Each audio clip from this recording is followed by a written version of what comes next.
Hi friends, welcome back to 5 star rating kitchen.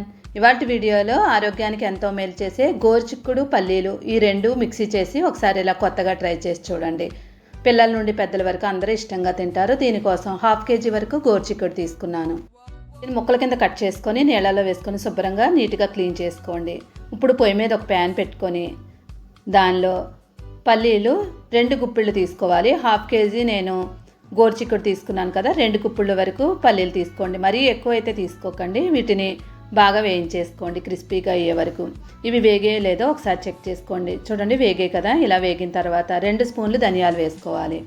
ఈ ధనియాల్ని 1 నిమిషం పాటు వేయించండి. మరీ ఎక్కువసేపు వేయించే అవసరం లేదు. కొంచెం క్రిస్పీగా అయ్యే వరకు వేయించుకొని తర్వాత 1 స్పూను జీలకర్ర వేసుకొని మళ్ళీ ఒకసారి కలిపేసుకోండి. తర్వాత దీనిలో 5 నుండి 6 వెల్లుల్లిపాయ రెమ్మలు వేసుకోండి. ఇప్పుడు స్టవ్ ఆఫ్ చేసేసుకొని ఒకసారి బాగా కలిపేసుకొని వీటిని అన్నింటినీ కూడా పూర్తిగా చల్లారనివ్వండి. ఇప్పుడు దీన్ని పక్కన పెట్టుకోండి. తర్వాత కట్ చేసుకున్న బీన్స్ ఉన్నది కదా, వాటిని శుభ్రంగా నీళ్ళన్నీ వంపేసుకొని ఇప్పుడు ఒక మిక్సీ గిన్నె తీసుకొని ఆ మిక్సీ గిన్నెలో ఈ గోరుచిక్కుడు ముక్కల్ని వేసేసుకోండి. అయితే వేసిన తర్వాత అస్సలు నీళ్ళు యాడ్ చేయకూడదు. నీళ్ళు యాడ్ చేయకుండానే ఇలానే మిక్సీ చేసేసుకోవాలి. మిక్సీ చేసిన తర్వాత మెత్తగా కాకుండా బరకగా ఉండేలాగా మిక్సీ చేసుకోండి. చూడండి, ఇలాగా కొంచెం బరకగా ఉండాలి. ఇప్పుడు దీన్ని పక్కన పెట్టుకొని పొయ్యి మీద ప్యాన్ పెట్టుకోండి. ప్యాన్ పెట్టుకున్న తర్వాత ప్యాన్ హీట్ అయిన తర్వాత 2 స్పూన్లు నూనె వేసుకోండి.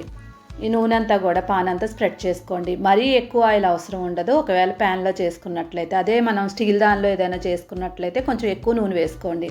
1 స్పూన్ ఆవాలు, 1 స్పూను జీలకర్ర వేసుకోండి. శనగపప్పు 2 స్పూన్లు వేసుకోవాలి. మినప్పప్పు 1 స్పూన్ వేసుకోండి. ఇప్పుడు ఇవి పోపు దినుసులన్నీ కూడా వేయించేసుకోండి. ఇవి వేగిన తర్వాత 2 ఎండుమిరపకాయలని మధ్య కట్ చేసి వేసుకోండి. కరివేపాకు 1 రెమ్మ వేసుకోండి. ఇప్పుడు మొత్తం అంతా బాగా కలుపుకొని ఒక పెద్ద సైజు ఉల్లిపాయను తీసుకొని చిన్న ముక్కల కింద కట్ చేసి వేసేసుకోండి. పెద్ద సైజు అయితే 1 సరిపోద్ది, చిన్నవి అయితే 2 తీసుకోండి. మరీ ఎక్కువ ఉల్లిపాయలు అయితే వేసుకోకండి. ఇప్పుడు వీటిని కొంచెం కలర్ మారే వరకు వేయించండి. మరీ ఎక్కువ కలర్ అయితే రాకుండా కొంచెం కలర్ మారాలంతే. ఇలా కలర్ మారిన తర్వాత ఆల్రెడీ మనం మిక్సీ చేసుకున్న గోరుచిక్కుడిని దీనిలో వేసేసుకోండి. ఇప్పుడు మొత్తం అంతా కూడా బాగా కలిసేలాగా కలిపేసుకోండి. గోరుచిక్కుడు షుగర్ ఉన్న వాళ్ళకి మంచిది. ఇది కొంచెం చేదుగా ఉంటుంది, కానీ ఇలా చేసినట్లయితే అసలు చేదు అనేదే ఉండదు. టేస్ట్ కూడా చాలా బాగుంటుంది. మొత్తం కలుపుకున్న తర్వాత 1/2 స్పూన్ పసుపు వేసుకోండి. పసుపు వేసిన తర్వాత మళ్ళీ ఒకసారి బాగా కలిపేసుకొని మూత పెట్టుకోండి. దీనిలో పీచు పదార్థం ఉంటుంది, ఇంకా ఫైబర్ కూడా ఉంటుంది. కాబట్టి పిల్లల నుండి పెద్దల వరకు చాలా ఇష్టంగా తింటారు ఇలా చేసినట్లయితే. మీడియం ఫ్లేమ్ మీద పెట్టుకున్నట్లయితే మనకి మూత పెట్టినట్లయితే ఇలాగ ఆవిరి వస్తుంది. చూడండి, ఈ ఆవిరితో ఉన్న నీళ్లతోనే మనకి ఇది వేగిపోద్ది. లేతగా ఉన్నవి తీసుకున్నట్లయితే మనకి త్వరగా వేగిపోద్ది. ఒకవేళ ముదరవి తీసుకున్నారనుకోండి, నీళ్లు వేసుకోవాలి. అది కూడా చూపిస్తాను. ఇప్పుడు మూత పెట్టి మీడియం ఫ్లేమ్ మీద పెట్టుకొని మధ్యలో కలుపుకుంటూ ఒక 10 నిమిషాల పాటు వేయించుకోండి. 10 నిమిషాల తర్వాత మొత్తం నీరంతా కూడా మనకి ఆవిరైపోయి డ్రైగా అయిపోవాలి. నీరంతా ఇంకిపోయిన తర్వాత ఆయిల్ బయటకు వచ్చింది కదా, ఇప్పుడు దీనిలో కొంచెం నీళ్ళు యాడ్ చేసుకోండి. చాలామంది వేగలేదు అంటూ ఉంటారు కదా, అలాంటి వాళ్ళు నూనె ఎక్కువ వేసే పని లేకుండా ఇలాగ కొంచెం నీళ్ళు యాడ్ చేసుకోండి. ఇలా మొత్తం నీళ్ళు వేసుకున్న తర్వాత ఒక 5-6 స్పూన్లు వేసుకోండి, ఎక్కువ కాదు. ఇప్పుడు మళ్ళీ ఒకసారి బాగా కలిపేసుకొని మూత పెట్టేసుకొని ఈ నీరంతా పోయే వరకు ఉడికించేసుకోండి. ఎక్కడైనా పచ్చిగా ఉన్నట్లయితే కనుక చక్కగా మెత్తగా అయిపోద్ది. ఒక 5 నిమిషాల పాటు ఉడికించిన తర్వాత నీరంతా కూడా పీల్చేసుకుంటుంది. చూడండి, మొత్తం అంతా ఆయిల్ బయటకు వచ్చేస్తుంది. ఇలా ఒకసారి బాగా కలుపుకొని దీనిలో రుచికి తగినట్లుగా ఉప్పు వేసుకోండి. నెక్స్ట్ ఉప్పు వేసిన తర్వాత మళ్ళీ ఒకసారి బాగా కలిపేసుకొని 2-3 నిమిషాల పాటు మళ్ళీ మూత పెట్టి మొత్తం అంతా కూడా వేగనివ్వండి. ఎంత ఎక్కువ వేగితే అంత టేస్ట్గా ఉంటుంది, పచ్చివాసన అసలు రాదు. ఈలోపు మనం ఒక మిక్సీ గిన్నె తీసుకొని వేయించుకున్న పల్లీలు, ధనియాలు, జీలకర్ర, వెల్లుల్లిపాయని పౌడర్ చేసుకోండి. పౌడర్ చేసిన తర్వాత మెత్తగా కాకుండా ఇలా కొంచెం బరకగా చేసుకోండి.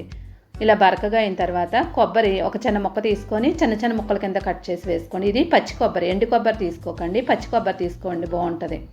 కావాలనుకుంటే ఎండు కొబ్బరి అయినా తీసుకోవచ్చు. ఇప్పుడు మిక్సీ చేసేసుకున్న తర్వాత మనకి కొంచెం కొబ్బరి వేసుకున్నాం కదా, మరీ పొడిగా ఉండదు, కొంచెం ముద్దగా ఉంటుంది. ఇప్పుడు దీన్ని ఆల్రెడీ వేయించి ఉంచుకుంటున్న గోరుచిక్కుడులో వేసేసుకోండి. ఒకవేళ మీరు కనుక ఎండు కొబ్బరి తీసుకున్నట్లయితే కనుక లాస్ట్లో వేసుకోవాలి, అసలు ఇంకా ఎక్కువ వేయించకూడదు. ఇక్కడ మనం ధనియాలు, జీలకర్ర, పల్లీలు ఈ 3 కూడా వేయించుకున్నాం, కానీ కొబ్బరి వేయించలేదు కదా. ఇప్పుడు కొబ్బరి వేయించుకోవాలి. ఒక 2 స్పూన్లు కారం వేసుకొని మీరు రుచికి తగినట్లుగా కారం వేసుకొని ఇప్పుడు మొత్తం అంతటిని కూడా ఒక 2-3 నిమిషాల పాటు వేగనివ్వాలి. ఇక్కడ కారం పచ్చివాసన పోయే వరకు వేయించుకోవాలి, కొబ్బరి కూడా కొంచెం డ్రై అయ్యే వరకు వేయించుకోవాలి. మరీ ముద్దలాగా ఉండకుండా మూత పెట్టి ఒక 2-3 నిమిషాల పాటు వేయించండి. మొత్తం అంతా కూడా మనం మీడియం ఫ్లేమ్ మీదే చేసుకోవాలి. మూత పెట్టి 2-3 నిమిషాల తర్వాత ఒకసారి మూత తీసి కలిపి చూడండి. మనకి చక్కగా పొడి పొడిగా వచ్చేస్తుంది, అసలు ముద్ద అనేది ఉండదు, చాలా పొడి పొడిగా ఉంటుంది చూడండి. ఇలా 2-3 నిమిషాల తర్వాత ఫైనల్గా కొత్తిమీర వేసేసుకోండి. మళ్ళీ ఒకసారి బాగా కలిపేసుకోండి. కొత్తిమీర వేసిన తర్వాత ఇంకంతే ఒక బౌల్లోకి తీసేసుకోండి. చాలా రుచికరంగా ఆరోగ్యకరమైన గోరుచిక్కుడుతో చాలా సింపుల్గా తయారు చేసుకోవచ్చు. కావాలనుకుంటే ఉడికించైనా తీసుకోవచ్చు, కానీ ఉడికించకుండా కూడా చక్కగా మనకి మెత్తగా అయిపోద్ది. టేస్ట్ కూడా చాలా అంటే చాలా బాగుంటుంది. మీకు కనుక నచ్చినట్లయితే తప్పకుండా లైక్ చేయండి. లైక్ చేయడం వల్ల ఈ రెసిపీ అనేది చాలామందికి రీచ్ అవుతుంది. వీడియో నచ్చితే like, share, subscribe my channel.